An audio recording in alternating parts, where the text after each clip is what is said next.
নবীন চাঁদ স্কুলে এসেই বলল কাল তাকে ডাকাতে ধরেছিল। শুনে স্কুল শুদ্ধ সবাই হা হা করে ছুটে আসলো। ডাকাতে ধরেছিল বলিস কিরে? ডাকাত না তো কি। বিকেলবেলা সে জ্যোতিলালের বাড়িতে পড়তে গিয়েছিল, সেখান থেকে ফেরবার সময় ডাকাতরা তাকে ধরে তার মাথায় চাঁটি মেরে তার নতুন কেনা শখের পিরানটিতে কাদা জলের পিচকিরি দিয়ে গেল। আর যাওয়ার সময় বলে গেল, চুপ করে থাক, নইলে দরাম করে তোর মাথা উড়িয়ে দেব। তাই সে ভয়ে আড়ষ্ট হয়ে রাস্তার ধারে প্রায় 20 মিনিট দাঁড়িয়েছিল। এমন সময় তার বড় মামা এসে তার কান ধরে টানতে টানতে বাড়ি নিয়ে গিয়ে বলল, রাস্তায় সংসদে ইয়ার্কি করা হচ্ছিল। নবীন চাঁদ কাঁদো কাঁদো গলায় বলে উঠল, আমি কি করবো, আমার ডাকাতে ধরেছিল তো। শুনে তার মামা এক প্রকাণ্ড চড় তুলে বলল, জানাবি। নবীন চাঁদ দেখলো মামার সঙ্গে তর্ক করাই বৃথা, কারণ সত্যি সত্যি তাকে যে ডাকাতে ধরেছিল একথা তার বাড়ির কাউকে বিশ্বাস করানো বেশ শক্ত। সুতরাং তার মনের দুঃখ এতক্ষণ মনের মধ্যেই চাপা ছিল। বাংলার শ্রেষ্ঠ শিশু সাহিত্যিকদের একজন সুকুমার রায়। পাগলা দাশু চরিত্রটি তার অবিস্মরণীয় সৃষ্টি। তার সাহিত্যের নির্মল হাস্যরস শুধু ছোটদেরই নয়, বড়দেরও সমানভাবে আকৃষ্ট করে। ক্ষুদে শ্রোতাদের অনুরোধ, তারা যেন স্কুল পড়ুয়াদের দুষ্টুমিগুলো কোনোভাবে অনুকরণ বা অনুসরণ না করে।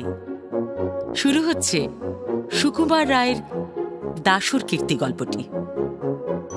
গল্প পাঠে বিশ্বনাথ বসু, পরিচালনা সৌভিক সাহা। যাই হোক, স্কুলে এসে তার দুঃখ বোধহয় অনেকটা দূর হতে পেরেছিল, কারণ স্কুলের অন্তত অর্ধেক ছেলে তার কথা শুনবার জন্য একেবারে ব্যস্ত হয়ে ঝুঁকে পড়েছিল, এবং তার প্রত্যেকটি ঘামাচি, ফুসকুড়ি আর চুলকানির দাগটি পর্যন্ত তারা আগ্রহ করে ডাকাতির সুস্পষ্ট প্রমাণ বলে স্বীকারও করেছিল। দু একজন যারা তার কনুইয়ের আঁচড়টাকে পুরনো বলে সন্দেহ করেছিল, তারাও বলল যে হাঁটুর কাছে যে ছড়ে গেছে সেটা একেবারে টাটকা নতুন। কিন্তু তার পায়ের গোড়ালিতে যে ঘায়ের মতো ছিল সেটাকে দেখে কেষ্টা যখন বলল, ওটা তো জুতোর ফোসকা, তখন নবীন চাঁদ ভয়ানক চোটে বলল, যাও, তোমাদের কাছে আর কিছুই বলবো না।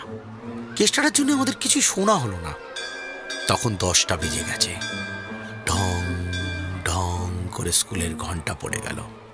সবাই যে যার ক্লাসে চলে গেলাম। এমন সময় দেখি পাগলা দাশু একগাল হাসি নিয়ে ক্লাসে ঢুকেছে। আমরা বললাম, শুনেছিস কাল নবুকে ডাকাতে ধরেছিল? যেমন বলা অমনি দাশুরটি হঠাৎ হাত পা ছেড়ে বইটাই ফেলে খ্যাক খ্যাক করে হাসতে হাসতে একেবারে মেজের ওপর বসে পড়লো। পেটে হাত দিয়ে গড়াগড়ি করে, একবার চিত হয়ে একবার উপুর হয়ে।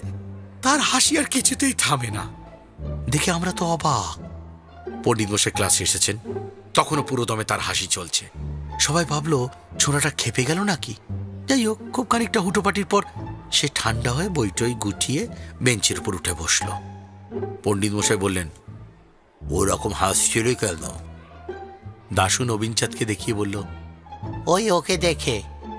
পণ্ডিত মশাই খুব কড়া রকমের ধমক লাগিয়ে তাকে ক্লাসের কোনায় দাঁড় করিয়ে রাখলেন। কিন্তু পাগলা তাতেও লজ্জা নেই। সে সারাটি ঘন্টা থেকে থেকে বই দিয়ে মুখ আড়াল করে ফিক ফিক করে হাসতে লাগলো। টিফিনের ছুটির সময় নবু দাশুকে চেপে ধরল। কিরে দেশ, বড় যে হাসতে শিখেছিস? দাশু বলল, হাসবো না? তুমি কাল ধুচুনি মাথায় নিয়ে কিরকম নাচটা নেচেছিলে, সে তো আর তুমি নিজে দেখনি? দেখলে বুঝতে কেমন মজা। আমরা সবাই বললাম, সে কিরকম? ধুচুনি মাথায় নাচছিল মানে? দাশু বলল, তাও জানো না? ওই কেষ্টা জগায় এই যা বলতে বারণ করেছিল। আমি বিরক্ত হয়ে বললাম, কি বলছিস, ভালো করে বল না।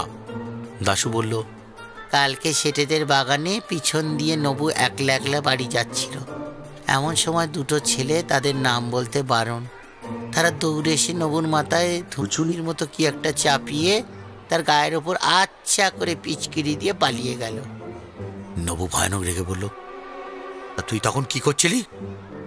দাশু বলল, তুমি তখন মাথার থলি খুলবার জন্য ব্যাঙের মতো হাত পা ছুঁড়ে লাপাচ্ছিলে দেখে আমি বললাম, ফের নড়বি তো দরম করে মাথা উড়িয়ে দেব। তাই শুনে তুমি রাস্তার মধ্যে কাঠ হয়ে দাঁড়িয়ে রইলে, তাই আমি তোমার বড় মামাকে ডেকে আনলাম। নবীন চাঁদের যেমন বাবু আনা, তেমনি তার দেমাগ। সেই জন্য কেউ তাকে পছন্দ করত না। তার লাঞ্ছনার বর্ণনা শুনে সবাই বেশ খুশি হলাম। ব্রজলাল ছেলে মানুষ, সে ব্যাপারটা বুঝতে না পেরে বললে, তবে যে নবীনদা বলছিল ডাকাতে ধরেছে। দাশু বলল, ধর বোকা, কেষ্ট কি ডাকাত? বলতে না বলতে কেষ্টা সেখানে এসে হাজির। কেষ্টা আমাদের উপরের ক্লাসে পড়ে, তার গায়েও বেশ জোর আছে। নবীন চাঁদ তাকে দেখা মাত্র শিকারি বেড়ালের মতো ফুলে উঠল, তো মারামারি করতে সাহস পেল না। খানিকক্ষণ কটমট করে তাকিয়ে সেখান থেকে সরে পড়ল। আমরা ভাবলাম গোলমাল মিটে গেল, কিন্তু তারপর দিন ছুটির সময় দেখি নবীন তার দাদা মোহন চাঁদকে নিয়ে হনহন করে আমাদের দিকে আসছে। মোহন চাঁদ এন্ট্রান্স স্কুলে পড়ে, সে আমাদের চাইতে অনেক বড়। তাকে ওরকম ভাবে আসতে দেখি আমরা বুঝলাম এবার কাণ্ড একটা হবে। মোহন এসেই বলল, কেষ্টা কই? হ্যাঁ। কেষ্টা দূর থেকে তাকে দেখতে পেয়ে কোথায় সরে পড়েছে, তাকে আর পাওয়া গেল না। তখন নবীন চাঁদ বলল, ওই দাশুটা সব জানে, ওকে জিজ্ঞাসা করো। মোহন বলল, কি হে ছোকরা, তুমি সব জানো নাকি? দাশু বলল, না, সব আর জানবো কোত্থেকে, এই তো সবে 4th ক্লাসে পড়ি, একটু ইংরেজি জানি, ভূগোল, বাংলা, জিওমেট্রি। মোহন চাঁদ ধমক দিয়ে বলল, চুপ! সেদিন নবুকে কারা সব ঠেঙিয়েছিল, তুমি তার কিছু জানো কিনা? দাশু বলল, ঠ্যাঙায়নি তো, মেরেছিল, খুব অল্প মেরেছিল।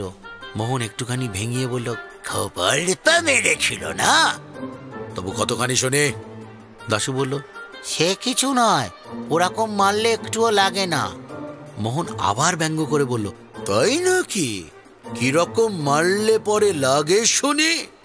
দাশু খানিকটা মাথা চুলকিয়ে তারপর বললে, ওই সেবার হেডমাস্টার মশাই তোমায় যেমন বেত মেরেছিলেন সেই রকম। এই কথায় মোহন ভয়ানক চোটে দাশুর কান মলে দিয়ে চিৎকার করে বলল, দেখ বেয়াদব, ফের চ্যাটামি করবি তো চাপ গিয়ে লাল করে দেব। কাল তুই সেখানে ছিলি কিনা, আর কি কি দেখেছিলি সব খুলে বলবি কিনা? জানোই তো দাশুর মেজাজ কেমন পাগলাটে গোছের।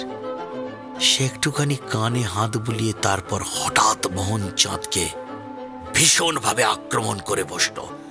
কিল, ঘুষি, চড়, আঁচড়, কামড় সে এমনি চটপট চালিয়ে গেল যে আমরা সবাই হাঁ করে তাকিয়ে রইলাম। মোহন বোধহয় স্বপ্নেও ভাবিনি 4th ক্লাসের একটা রোগা ছেলে তাকে অমন ভাবে তেড়ে আসতে সাহস পাবে। তাই সে একেবারে থতমত খেয়ে কেমন যেন লড়তেই পারল না। দাশু তাকে 5 সেকেন্ডের মধ্যে মাটিতে চিৎপাত করে ফেলে হাঁপাতে হাঁপাতে বলল, এর চাইতেও ঢের আসতে মেরেছিল। এন্ট্রান্স ক্লাসের কয়েকটি ছেলে সেখানে দাঁড়িয়েছিল। তারা যদি মোহনকে সামলে না ফেলতো তাহলে সেদিন তার হাত থেকে দাশুকে বাঁচানোই মুশকিল হতো। পরে একদিন কেষ্টাকে জিজ্ঞেস করা হয়েছিল, হ্যাঁ রে, নবুকে সেদিন তোরা অমনি করলি কেন? কেষ্টা বলল, ওই দাশুটাই তো শিখিয়েছিল এরকম করতে, আর বলেছিল তাহলে 1 সের জিলিপি পাবি। আমরা বললাম, কই, আমাদের তো ভাগ দিলি না। কেষ্টা বলল, সে কথা আর বলিস না, জিলিপি চাইতে গেলাম, হতভাগা বলে কিনা আমার কাছে কেন, মায়ের দোকানে যা, পয়সা ফেলে দে, যত চাস জিলিপি পাবি। আচ্ছা, দাশু কি সত্যি সত্যি পাগল না কেবল মিচকেমি করে? শুনলেন সুকুমার রায়ের দাশুর কীর্তি গল্পটি। গল্প পাঠে বিশ্বনাথ বসু, শব্দগ্রহণ শুভজিৎ দাস, আবহ ও শব্দ নিয়ন্ত্রণ অরিজিৎ পাল, পরিচালনা সৌভিক সাহা। গল্পের কাহিনী এবং সমস্ত চরিত্র লেখকের কল্পনাপ্রসূত। বাস্তবের সঙ্গে কোনো মিল থেকে থাকলে তা সম্পূর্ণ অনিচ্ছাকৃত ও কাকতালীয়। এই অডিও পরিবেশনা শুধুমাত্র মনোরঞ্জনের জন্য। এর উদ্দেশ্য কোনোভাবেই কোনো জাতি, রাষ্ট্র, ব্যক্তি, জাত, কোনো বিশেষ পেশা বা ধর্মকে আঘাত করা নয়। মদ্যপান, ধূমপান, মাদক সেবন স্বাস্থ্যের পক্ষে ক্ষতিকর।